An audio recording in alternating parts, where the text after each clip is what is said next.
Hey guys, আসসালামু আলাইকুম, welcome my blog video. আমি আপনাদের মাঝে আছি রুবেল হোসেন ওমান প্রবাস থেকে। আজকে আপনাদের মাঝে আর একটা নতুন ব্লগ নিয়ে এসে গেছি। সে ব্লগটা হলো আমাদের প্রবাসীদের কীভাবে ঈদ কাটে আর আমার কেমন ঈদ কেটেছে তা নিয়ে আপনাদের মাঝে আজ তুলে ধরবো। ঈদের নামাজের পর বাসায় এসে একটা দিয়েছি ঘুম দেওয়ার পর 12টার অ্যালার্ম দিয়ে দিয়েছি। 12টার অ্যালার্ম বেজে উঠলো, হাত মুখ ধুয়ে এসে এখন ব্যাগটাকে গুছিয়ে নিয়ে আমি পার্কের দিকে রওনা হব, যেখানে আমাদের কোম্পানির পক্ষ থেকে একটা অনুষ্ঠান এবং পার্টি, দুপুরে লাঞ্চ করাবে আমাদের কোম্পানির সকল স্টাফগুলোকে। আমি পার্কের উদ্দেশ্যে বাইর হয়েছি বাসা থেকে বের হয়ে হেঁটে হেঁটে যাচ্ছি আমাদের সে পার্কের দিকে, যেখানে আমাদের কোম্পানির সকল স্টাফ আসবে।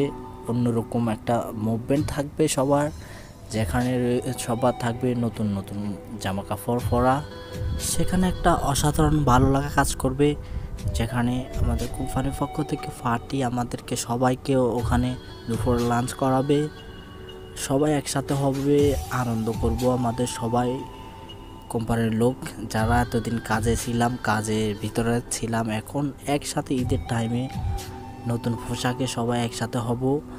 পার্কটা আমাদের বাসা থেকে 8 কিলোমিটার দূর। সেখানে আমি হেঁটে হেঁটে যাচ্ছি এবং যে দেখব তারা এসে গেছে হয়তো আমার আগে। ওখানে পার্কটা আরও গিয়েছি, অসাধারণ ভিউ।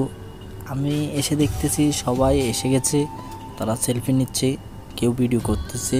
সো গাইস, আমরা সবাই একসাথে হয়ে গেছি। এখন এখানে দুপুরে লাঞ্চটা করব প্রাকৃতি হাওয়া খেতে খেতে এবং সবুজ গাছপালা এবং ঘাসের নিচে বসে সবাই এখানে দুপুরের লাঞ্চটা করব।